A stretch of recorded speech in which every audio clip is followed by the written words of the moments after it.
We begin today's video with a brief lesson in evolutionary biology and psychology. The potato, as we know, is a root vegetable and it spends the majority of its life underground. As such, evolution has not bestowed upon the potato the sensory faculties necessary to perceive the world around it. The potato has no ears, no nose. If it has a brain, then the brain has no way to perceive or understand reality, right? So, thus, we observe the potato on the high seas.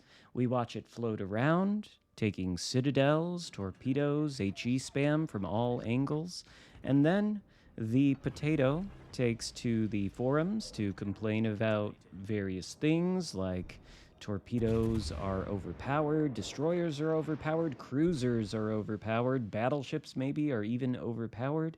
Who knows? But they go to the forums to complain and they never ask themselves, is it the case that something needs to be changed in the game, or do I, as the potato, simply need to get good? And most of the time, it is the latter.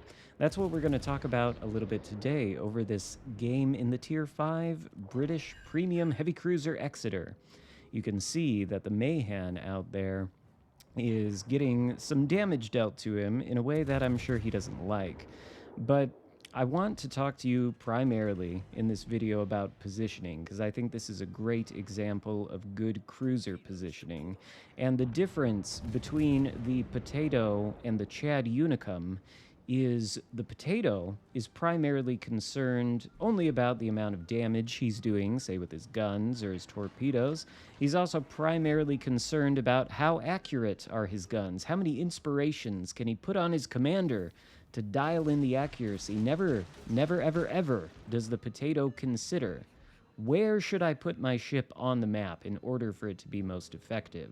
And when we opened this game, that's exactly what we were thinking about. You note that we drove straight up to the Charlie Cap along with our destroyer teammate, who unfortunately is now deceased, but we're trying to perform the role of the cruiser, right? And the cruiser, in comparison to the battleship and the destroyer, is the support class. The destroyer is more like the scout class, so its job is to go out there and get intelligence data. The battleship is more like the brute or the barbarian or the tank class, and its job is to pump big damage numbers into the broadsides of bigger ships like cruisers and other battleships, and to tank incoming damage. The cruiser, meanwhile, its job is to provide support to its teammates in the form of DPM, because most cruisers have cruisers as a class, let's say, have the highest DPM in comparison to battleships and destroyers when it comes to their main guns. They also tend to have a lot of utility in their consumables, sonar, radar, smoke, that kind of thing. So initially our goal in this game was to follow our destroyer that entered the Charlie Cap and support him, which we were able to do. You saw he spotted this Mayhan here that we're about to sink, and we got some damage in on that Mayhan. But the problem for our destroyer teammate was we were the only one supporting him. Meanwhile, his enemy in that Mayhan, who just went down, had a Gneisenau, a California, and some other battleship next to him. So when the two destroyers were spotted together, well, our teammate had 3 battleships shooting at him, and his enemy had only me and him shooting at him. So he's gone down, and the battleships have pushed in and taken Charlie. And note, the enemy team has also taken the Bravo Cap. This is obviously a problem. If the enemy team is allowed to maintain those 2 caps for the duration of the game and we don't take any, well, of course they're going to overtake us on points. But the question is, what do we do about this? Well, we've got these 3 battleships pushing in. It's about to be 2, because I think the West Virginia is going to go down. And if we look at our teammates over there, we've got 2 battleships next to us. This is not ideal, of course. We, as a cruiser, are not very heavily armored. We cannot tank battleship shells in the Exeter. We have to keep ourselves safe. And I think in this kind of situation, when you see that the cap that you spawned on is getting overwhelmed by the enemy, a lot of potatoes will want to take their cruiser and just fight to the death with these battleships.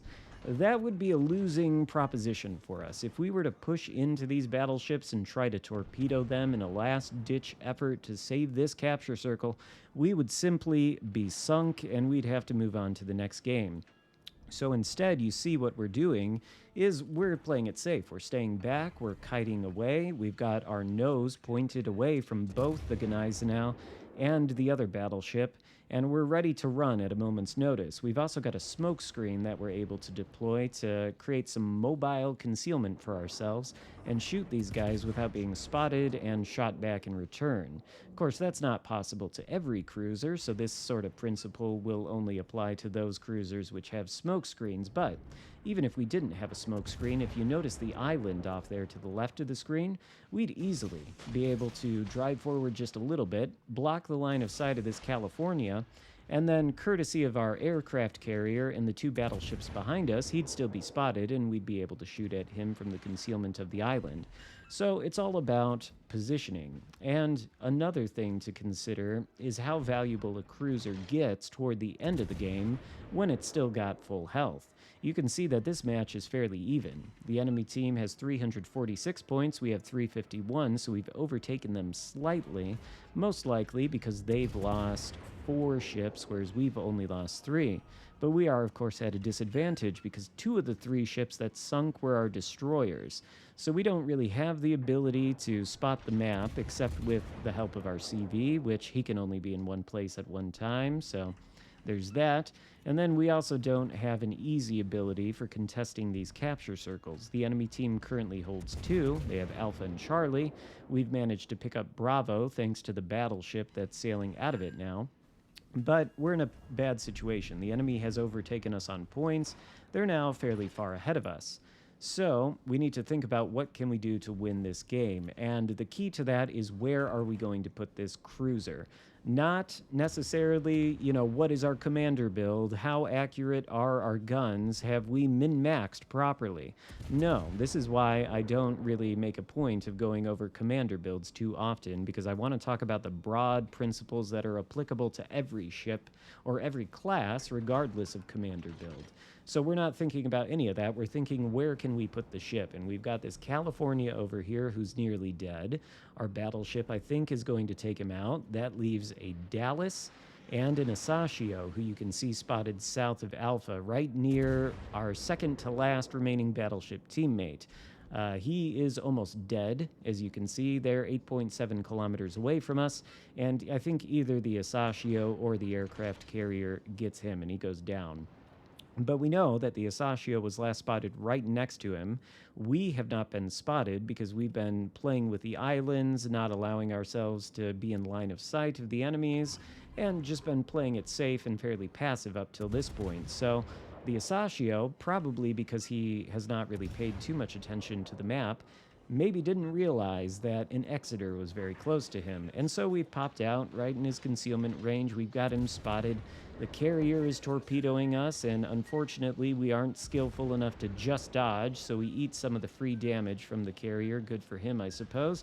And we're able to punch the Asashio pretty hard with our HE shells. He can't escape. He goes down.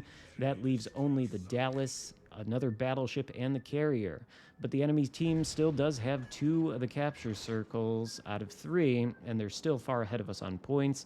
They'll continue to gain the points lead. But take a look at the minimap.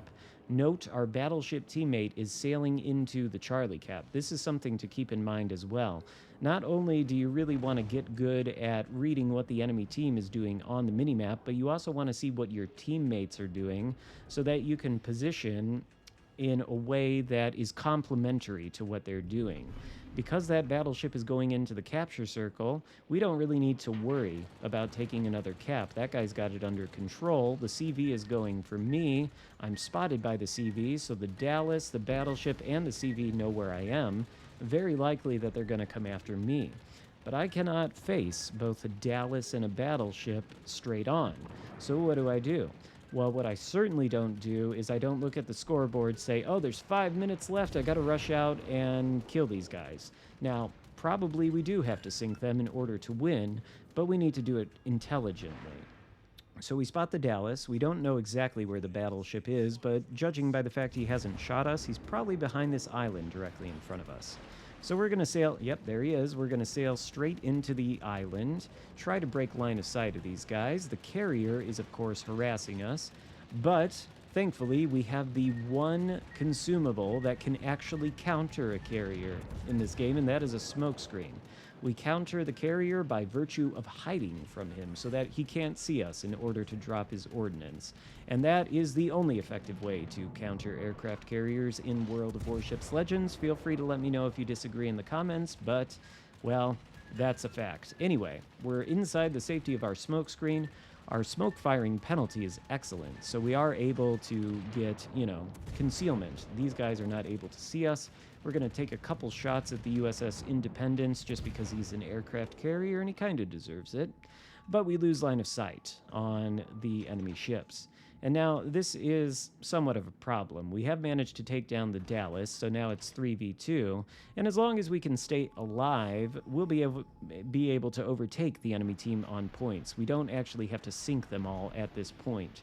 But we do know that we've only got 50 seconds left on the smoke screen. We know the Tennessee, which is not a fast battleship, was last spotted sort of trundling its way in this direction. I don't know if that's the right word, but you see there he is, 6 kilometers away. So we really do need to hightail it out of here before this smoke screen runs completely out and the Tennessee spots us. We only have 10,000 HP left, so he could very easily take us out. But we do want to get these torpedoes on him if possible, and we're delaying launching the torpedoes due to the planes above us. They will spot the torpedoes as soon as they exit the smoke screen if they're still in the air. So we see the planes going away. We figure, okay, we can launch the torpedoes now, but it turns out the torpedoes are not necessary because the American battleships, especially at the lower tiers, people will tell you that the American battleships are tanky. This is absolute nonsense. They have what's called the all-or-nothing armor scheme, meaning the lower tier ones, like the Tennessee, have 25 millimeter plating everywhere, except along the waterline at the Citadel Belt, where they actually have armor. But since the Tennessee has no armor, our HE shell is, of course, able to penetrate pretty much everywhere, deal a significant amount of damage to him. He goes down, and that leaves me and the last battleship left alive versus the carrier. We, of course, have our carrier still floating too. But now that there's less than 2 minutes left to go, or less than 3 minutes left to go in this game, there's really no way that the aircraft carrier sinks me, the battleship, and our CV, which he would need to do in order to win the game at this point. So hopefully this is a good illustration to you of things to think about. What we were primarily concerned with is where do we put this cruiser on the map in order to be most effective. And when it comes to cruisers, well, the things to remember are island cover is your friend. If the ship can't see you, they can't shoot at you. And as a cruiser, you probably have the shell arcs to shoot over islands at them. Of course, you need to rely on your teammates for spotting for that. Second thing to consider is making yourself not an attractive target. And the way you do that is by pointing your nose directly away from the target, maybe not directly away, but away from the general direction of the target so that you can hit the X or the A button and instantly go into full throttle and sail away from the enemy if they start shooting at you. And as long as you present them an angle with the stern of your ship toward them, oftentimes people will not want to take that shot because it's a low probability shot. They're shooting at an angled cruiser that is maybe about to kite away. A lot of their shells might miss, might even bounce off your armor. So things like that are things to keep in mind. And of course, if you do have a smoke screen, then you want to deploy it in a place where the enemy team is pushing into you. So you can sit there and farm them with your HE as they push. All tips to think about as a cruiser player, and that's not something I talk about too often, so I thought I'd make this video and give you some of these tips on cruiser play with this game in the background, which I think was a very good game on my part, positioning-wise. You can let me know if you have any criticisms in the comments section. Maybe I did do something somewhere in this game where I could have done something better, so, let me know if you see anything like that. But hopefully this is food for thought for those of you who want to get better at playing cruisers. And I wanted to put this up here today because I know there are not a lot of cruisers that are floating around in World of Warships Legends, and I think that is primarily because Most people have the potato mindset, the I don't have any sensory faculties to observe reality mindset, so I'm not going to think about where I'm driving my ship on the map. But that is what you want to think about no matter what ship you're playing. You want to think primarily about your positioning, and that is going to make your gameplay better. Maybe you'll even get a 3,000 base XP game with 120,000 damage in the Exeter. Who knows? But hope you enjoyed the video. Hope this gave you some assistance if you're looking for it. And if you like the video, give it a thumbs up. Consider subscribing if you haven't already, and I'll see you next time. Goodbye.